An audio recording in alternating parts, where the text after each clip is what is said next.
नमस्कार, मी शरद आबाळे बोलतोय. आपल्या यूट्यूब चॅनलमध्ये आपलं स्वागत आहे. मी आज आलो आहे निळवंडे जलाशयाच्या बॅकवॉटरला.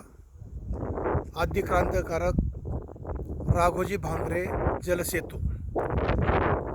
हा जलसेतू निळवंडे धरणाच्या बॅकवॉटरमध्ये बांधले गेलेला आहे. साधारणतः 1 ते 1.5 किलोमीटर अंतरावरचा हा जलसेतू. अतिशय निसर्गरम्य असं वातावरण.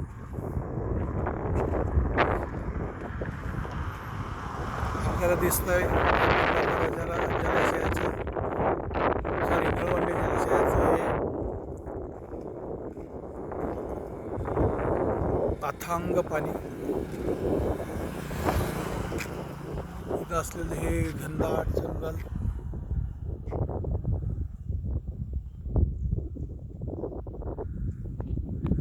ज्यावेळेस निळवंडे धरण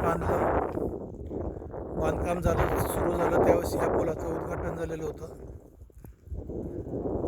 परंतु काही कारणास्तव हा पूल रेंगाळत खूप वर्ष झाले आणि याचं गेल्या वर्षी उद्घाटन केलं गेलं. इथून पलीकडे जी गावं आहेत त्या गावांमधून इथं राजूर या बाजारपेठेच्या ठिकाणी यायला साधारणतः 7 किलोमीटरचं अंतर आहे. परंतु त्या समोरच्या डोंगरावरून येणाऱ्या माणसांना, तिथून पायथ्याशी असणाऱ्या लोकांना येण्यासाठी हा सर्व रस्ता इकडनं फिरून ह्या समोर दिसतो तो डोंगर. त्या डोंगराकडून निळवंडे धरणाच्या भिंतीवरून पलीकडं निळवंडे राजूर असं यायचं. साधारणतः 25 किलोमीटरचं अंतर पार करावं लागायचं आणि ह्या पुलामुळं त्यांचं हे एवढं अंतर वाचलेलं आहे. हा पुढं दिसतो तो समोर, हा दिसतोय तो समोर चोमदेवाचा डोंगर आहे. ह्या डोंगरामध्ये वरती शिखरावर एक मंदिर आहे. शिखरामध्ये मंदिर म्हणण्यापेक्षा गुफा आहे. त्याला चारी बाजूने एंट्री आहे आणि एक्झिट आहे.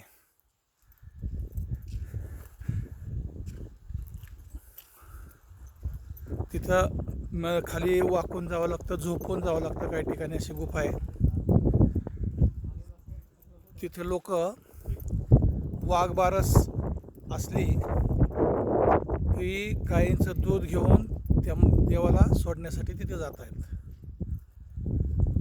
बघा हा पूल साधारणतः भरपूर लांब आहे. हे असलेलं निळवंडे धरणाचं बॅकवॉटर.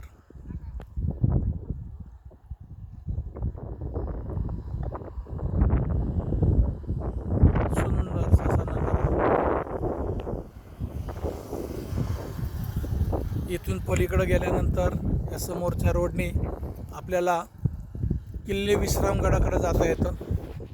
किल्ले विश्रामगड इथून 20 ते 25 किलोमीटरच्या अंतरावर आहे. समोर आपल्याला कळसुबाईचा डोंगर दिसतोय. या सर्व डोंगरांवर पवनचक्क्या बसवलेल्या आहेत.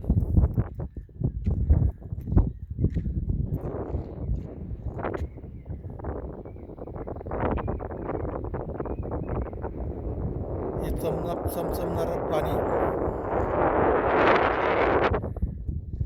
हवा, उंच डोंगराच्या रांगा.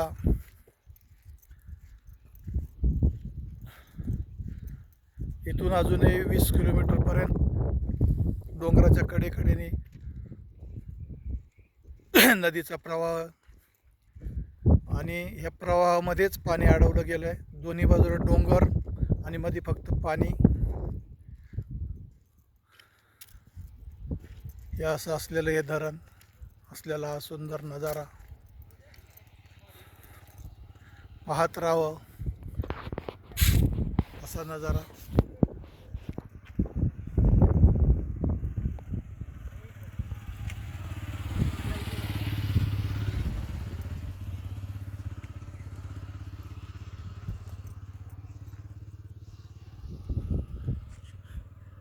राजूरपासून 4 किलोमीटर अंतरावर आहे. या अकोला तालुक्यातलं हे असं निसर्ग सौंदर्य आपल्याला बघायला मिळतं आहे. पूर्वी इथून बोटिंग जायची.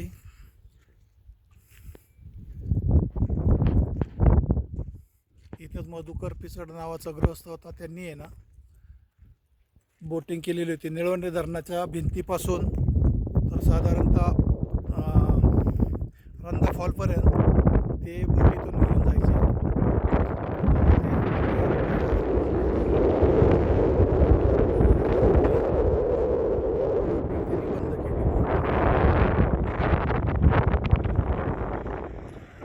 हा सर्व नजारा पाहण्यासाठी आपण कधीही भेट देऊ शकता.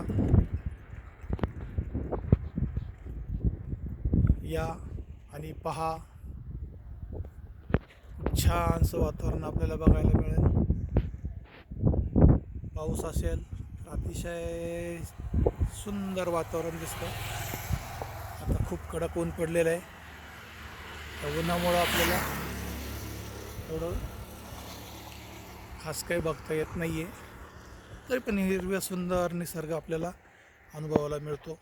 मन प्रसन्न होतं आहे.